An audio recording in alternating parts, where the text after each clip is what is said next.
Not sure if you can hear, I've got the ice cream van outside. The thing is, he parks right outside my house. That has got nothing to do with how much custom I give him. No, yeah. This is Sheer Isolation. It's presented by Kieran Moore in Trowbridge and John Ponting in Cricklade. Welcome, everybody. Thank you for joining us. This is Sheer Isolation. I am John. I am in Cricklade. Kieran is in Trowbridge. Hello to Kieran. Hello to John. We've got some sunshine for a change. It's nice. We've got sunshine. We've got heat. We've got some more heat. Actually, incidentally, The Heat is my favourite film of all time. Kieran, this will be the last show that we do under restrictions because from next week, it's all bets are off. All bets are off. Next week, we can all snog each other's faces. We can do anything we like. Lick each other's armpits. We can do whatever we like. And your brain went there straight away. You're a strange individual. I was thinking more a case of I have a barbecue in my garden and invite everyone over. Only I would, but my grass is actually taller than the glass. I was having a sit in the garden earlier, having a drink, and the grass is taller than my cup. And it wasn't a small cup, it was a big cup. I've got long grass, is what I'm saying. It's good for the bees. Anyway, the purpose of this show is to promote the local music and art scene across the west of England. And we do that by playing some music and having a guest on to chat to. And we've got someone who does music management this week. Dan recently started managing a local band called Concrete Prairie. Now, Dan has a history in music. He left the industry and now he wants to come back to the industry. And he's using Concrete Prairie as his band that he wants to represent, basically. So I'm really excited to get to know him a little bit more, find out what he's about, find out what his hopes and dreams are, and see if any of them cross over nicely with what we do in Trowbridge. Good. Right, so let's play our first tune of the show. And you've been very mysterious about this, but you've just told me it's a track from Daisy Chapman. I have. So basically, long story. This is kind of product placement as well. So we'll kill two birds with one stone. Last Saturday, just gone, I did the music on the bandstand in Trowbridge. It was set up by Sally Snell, who we had on a few weeks ago. And Sally organised this event. I went and did the PA and did the sounds. And through various social medias where you're advertising events, this lady called Daisy Chapman got in contact with me. She said, "Hi, I'm Daisy Chapman. I'm a local musician. I'd like to know a bit more about what you do." And, I said, "Hi, Daisy, I'm doing an event this weekend. How about you come say hi?" So she did. And I was at the side of the stage doing my mixing. And there's this lady in the crowd just waving at me. I'm going, I don't know who you are. Well, that happens to you all the time, Kieran. Yeah, it does. It does happen to me. A certain amount. So I went down off the stage, went and said hello, and I said, "Hi, I'm Kieran." She said, "Hi, I'm Daisy. Would you like a CD?" And I was like, "Well, yes, I would love a CD." So she gave me a CD. It's called Good Luck Songs, which I think is nicely timed, isn't it? We're about to unlock, go de-restricted. I think, we all need a little bit of luck. Anyway, this CD she gave me, I whacked it in my car. I listened to it driving to work, and there was 3 songs back to back which blew me away. First and foremost, there's a song called Generation Next. And it's literally about all the tropes of British music, all in the lyrics. And then it's also her acknowledging her handing over the baton to the next generation. Brilliant song, really fun. Totally would work on later with Jules Holland, Jules Holland's, tinkering the old ivies. Then there was a song called I Used to Own an Empire, which actually made me cry. There's some lovely lyrics in there about camaraderie and friends and all the rest of it. And then there's another song called Ideally a Dub. I do believe we're going to play I Used to Own an Empire. So that's our first track. And the reason I chose it is because she is a local musician, brand new to me. She lives in Trowbridge. She literally comes to me fully formed. She's already hitting exceedingly high standards. She tours Europe an awful lot. In fact, she tours Europe more than she tours the UK. So that's really interesting because Brexit no doubt made her life a little bit harder. And just all round, just absolutely incredible find, and I'm delighted to have met her. So this is a track called I Used to Own an Empire by Daisy Chapman. Well, I once owned a railway, it carved through the British Isles, transforming trade and industry, brought closer by the miles. Now the railway's wreck and ruin, and the sleepers are now sleeping. Thanks for nothing, Dr. Beeching. Well, I once dug a mine, I sent good men down there for coal.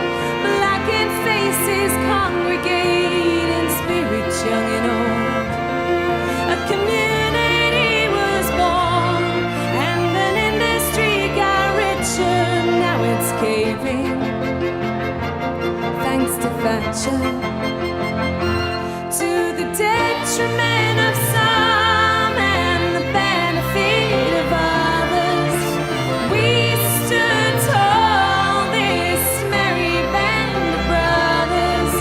The detriment of some and the benefit of others. We stood tall, this band of brothers.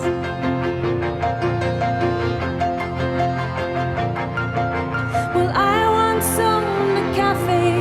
It sold coffee to the locals. Columbia's second finest export, flying off the shelves. Where folks would congregate each day. The artisan would prosper, but then downfall. Thanks to Costa, to the detriment of some and the benefit of others. We stood tall, this merry band of brothers. The detriment of some and the benefit of others. We stood tall, this band of brothers.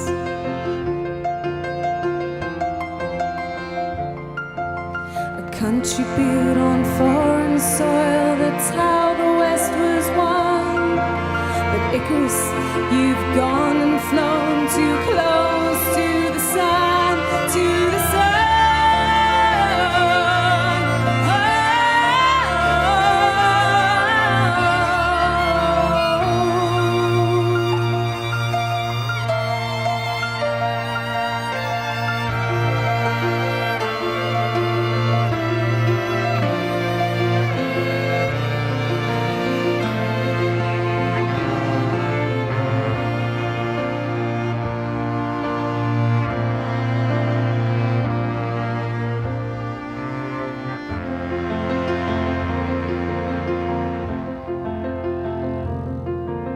Well, I once owned an empire. Nations fell because of me. I banished their religions, taught them Christianity. But the scheme became too costly, and we didn't want to fail. If you steal something, then hand it back, and you get all the praise, and you get all the praise. To the detriment of some and the benefit of others. We stood tall, this merry band of brothers. The detriment of some and the benefit of others. We stood tall, this band of brothers.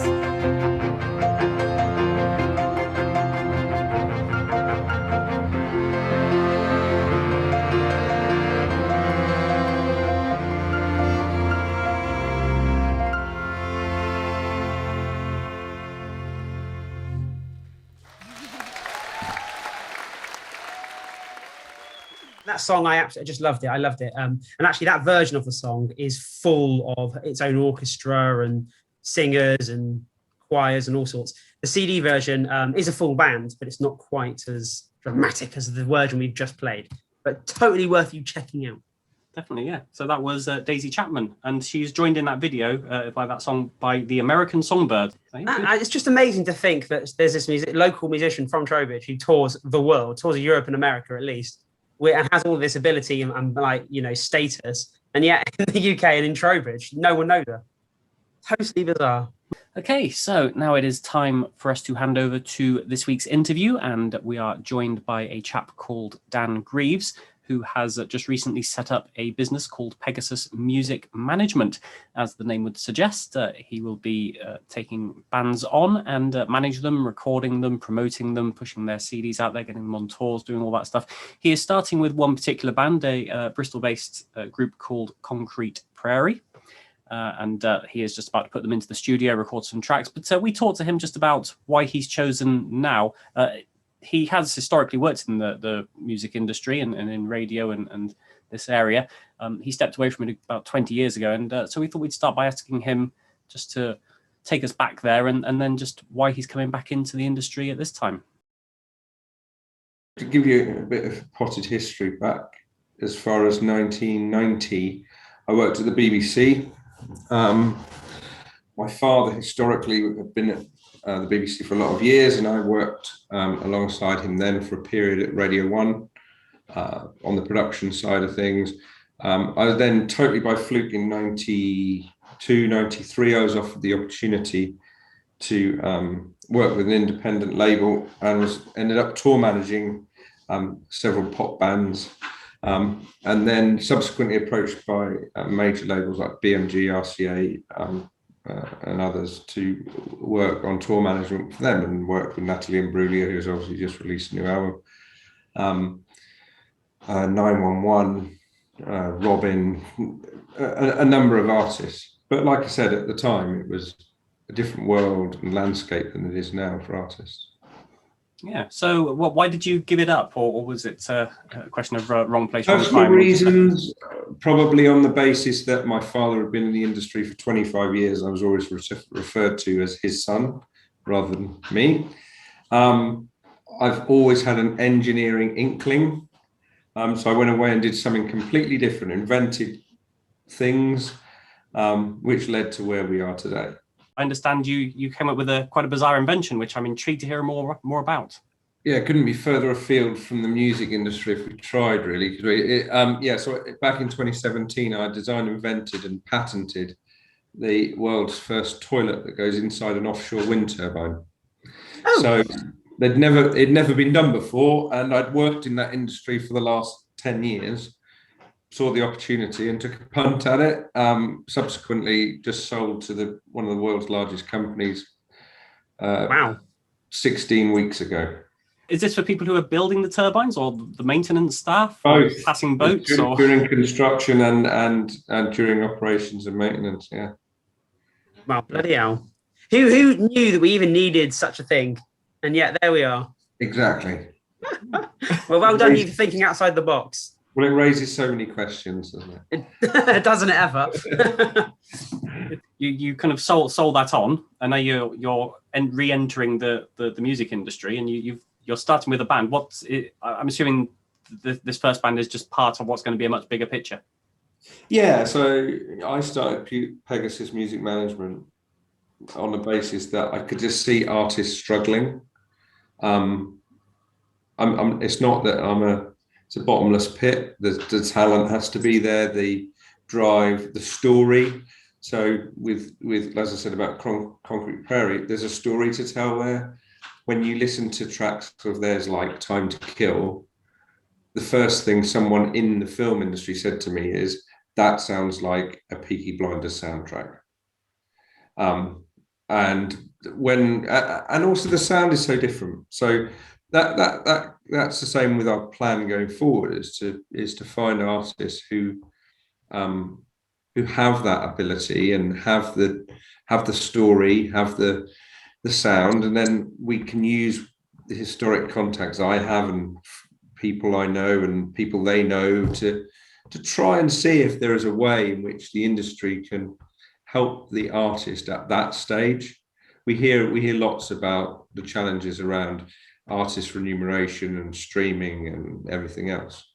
But I'm an absolute true believer in live music is live music.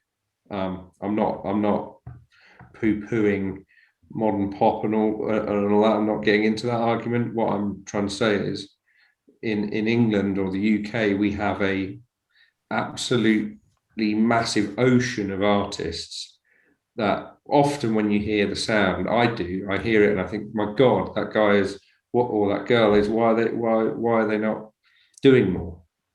What strikes me really interesting about this is the timing. Why now? Why have you decided to come back to the industry at this moment in time, particularly with the live side of it as being something that you're clearly observing, which is something that John and I are heavily involved in? Because obviously right now we're under so much pressure and there's so many, the game changer, everything's changed. So why turn now? Because if you can't do it now, you'll never do it, is my attitude. Fair enough. I've been the same in business for the last 20 years. if you can do it now, and I've got the opportunity to do it. Don't get me wrong, it's not. It is absolutely a challenge, and I've been very honest with the band. I've been honest with the producers that we're working with. It'll either work or it won't. It's almost like an experiment. If you've had all this experience in the industry, you must be a man of 1,000 contacts. So that's obviously going to be an advantage for you. But what was interesting was re-establishing those contacts from a business point of view 20 years later, more than that, 30 years later. Some are around, some are not. But it was more about, I had this feeling that we could tell a story with Concrete Prairie with regards to where they're going to record. Everything's being done in Wiltshire. Real World is the venue for the EP recording. And everyone we need is coming down to Wiltshire for that recording. We've got John Reynolds, who's our producer for the band, is Sinead O'Connor's ex-drummer. He's worked with Indigo Girls. He's worked with Brian Eno. He's worked with a multitude of people.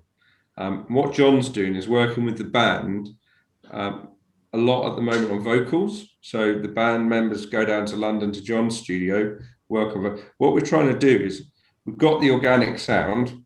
How do we make that all fit together without electronically playing with it, and also without changing the sound that Concrete Prairie have? Then what we do is the 12th of August, we go into Real World for a week to produce the EP, and then the post-production will be done in London. And the plan is to, once the album's or the EP is complete, we then in a situation where we'll make the decision on when, how, and what have you we release. Summer is not that great for events, gigs. It's all festivals, and there aren't a huge amount going on this year due to obvious reasons. But you're probably coming in at a time when you all know that venues are gagging for music. The audiences, we'll find out very soon if they are, but the bands are. This is a very exciting time to be back performing live. Hopefully, timing is you're bang on as well with this new band and new sound. Yeah, and that's the hope. It's we've got to have live music back. It's got to be back, and that's festivals is a good start. It allows that through the COVID process, but there's a tour we hope that will follow this. But me and the band, we're just doing it step by step, and we've got the right people in place, so we'll see what comes. You've had like a 20-year break between being in the record industry. So what are you seeing is changed in terms of technology? Do you find it's easier, or because there's so much more technology, is it more difficult to get the sounds and the things that you want to hear? No, I mean, to give you an example, I can remember in 1994 doing promotional PR tours with bands where I'd walk into a club or a bar or wherever they were performing with a DAT tape in my hand and have to give that to the person to play the song. And that's the first time people were hearing the music. Streaming was not a thing. And the internet was not, and music was not so accessible. That has turned itself around in some good and some bad ways. Everything's accessible, but everything can be picked up and put back down at such a high rate. When it comes to how we record, the decision behind using Real World was an easy one because the heritage, the sound, and what you can do there. You can do, for example, the latest Van Morrison recording at Real World that's just been done. Other artists recently, it's about the sound. So if you're true to yourself and the sound comes out of the back end of the project as you want it, you've done everything you needed to do. The challenge these days is exposure. It's no coincidence that you have artists from 20, 30, 40 years ago re-releasing, because that's just the easy way to do it. And that's not condemning those artists, because there's some fantastic music. For people who aren't familiar with Real World Studios, this is Peter Gabriel's site down in Box, down by near Corsham, isn't it? And it's really well known throughout the industry as being one of the finest recording studios to get yourself booked into. So did it help having your existing contacts to get into that, or did you have to go in there? No, it means nothing if you if you don't look ahead and work with the studio are brilliant. Lisa, who coordinates everything at the studio, is fantastic. And they give you everything to make it a success. That comes at a cost, but it's not out of reach of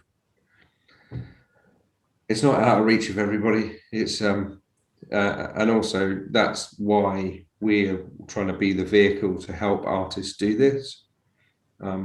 It's about going back to how music was recorded before. I'm not trying to be retro. It's more about the fact of just achieving the sound and what have you. But you're right. The studio, anybody can Google about Real World Studios and go on YouTube and see the number of artists that work there. They've got a great team in house. And Ollie Jacobs and Tim, the lead engineers, are some of the best in the country. On the one side, you're using Real World, so you get the proper old-fashioned, authentic sound. But on the other side, you're looking at the promotion, thinking that the promotion really needs to be as modern as it can be for the two things to work.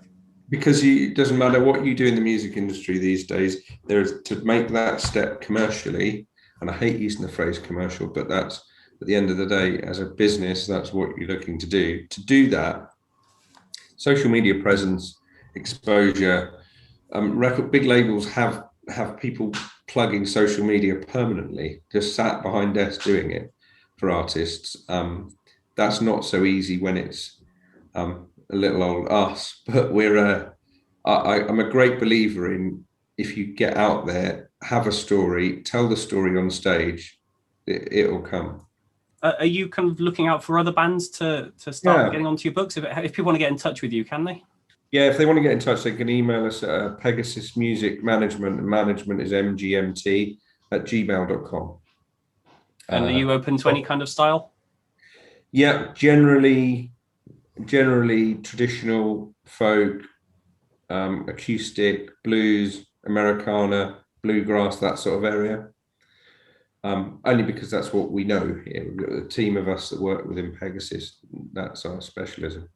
But I'm not going to shut the door to anything. So if you feel you've got that unique sound and you'd like someone, if nothing else, for us to just listen to it and give you our honest opinion, feel free. We mentioned Concrete Prairie a few times. We're going to play one of their live recording tracks, which is People Forget. I'm sure you're familiar with the song. Great song. We're going to play that one. Yeah. Cheers. Thank you. 2, 3.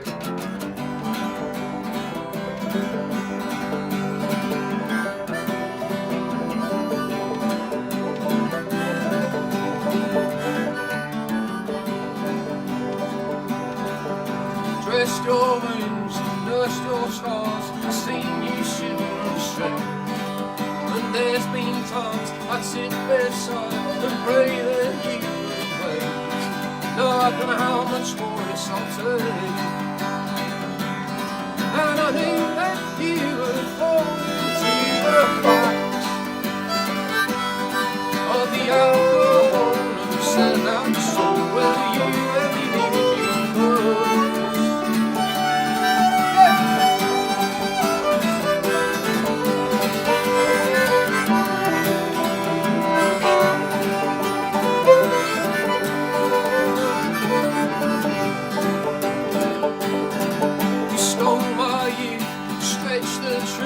It's too late.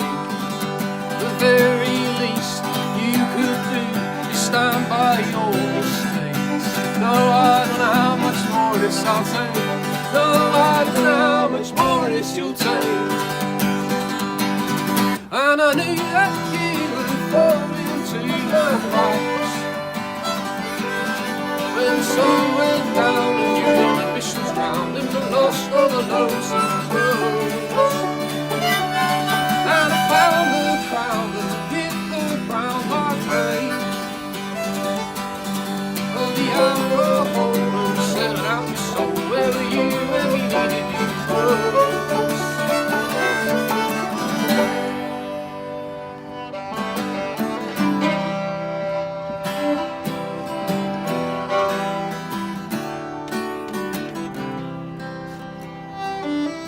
Yeah, people forget. God, wanna change yourself, and people forget about their health, and people forget life ain't no dress rehearsal. Yeah, people forget you gotta wanna change yourself. People forget about their health. And people forget life ain't no dress rehearsal. Yeah, people forget you gotta wanna change yourself. People forget about their health. People forget life ain't no dress rehearsal. Whoa!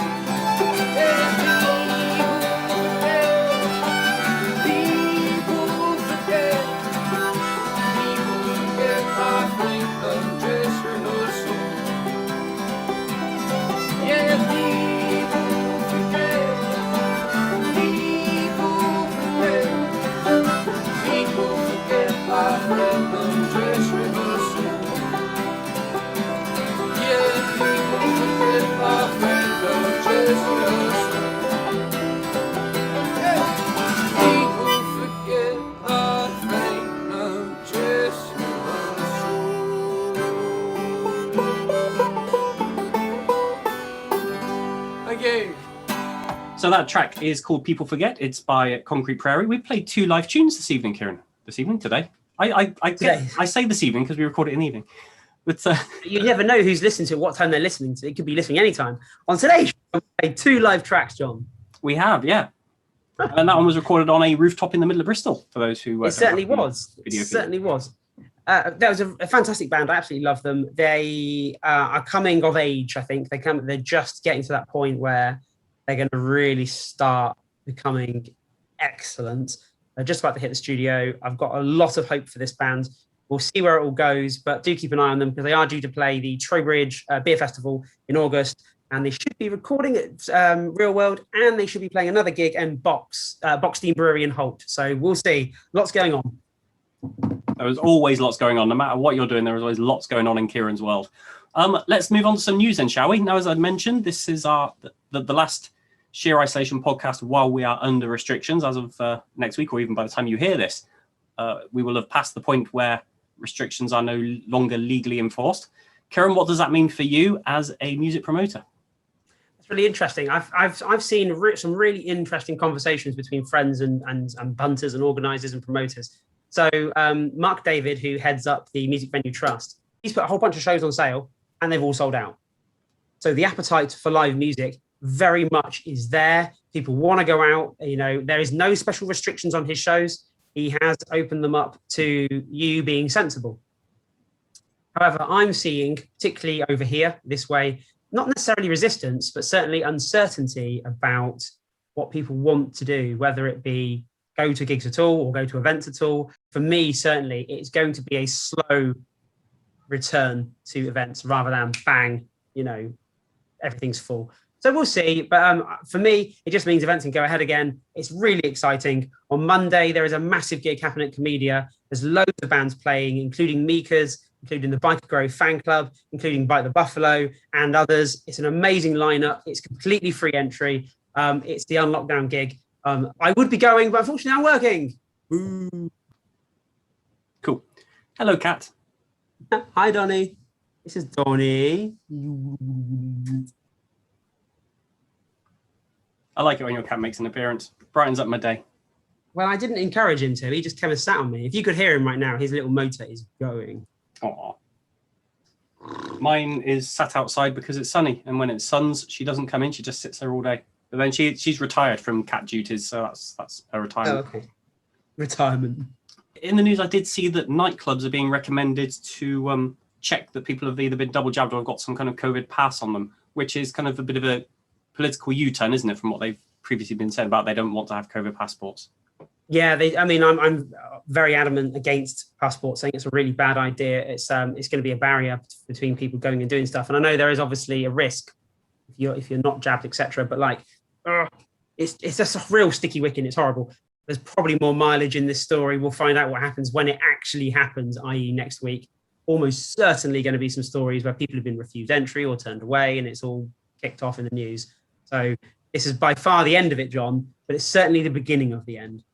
Well, we'll be drawing this show to a conclusion then. So if anybody wants to get in touch, you can email us sheerisolation@gmail.com. Send us some music videos or some any news or gigs if you're a local band or musician who is intending on performing very soon. Love to hear from you. You can find our previous shows and music that we played on previous shows all on YouTube, and you can find us on all the streaming services. We will call it a day then, Kieran. Thank you for your time. Thank you for listening, everybody. Always a pleasure, never a chore. Knew he would say that. We'll be back unrestricted for next week. Excellent. Looking forward to it. See you later. Bye. Bye.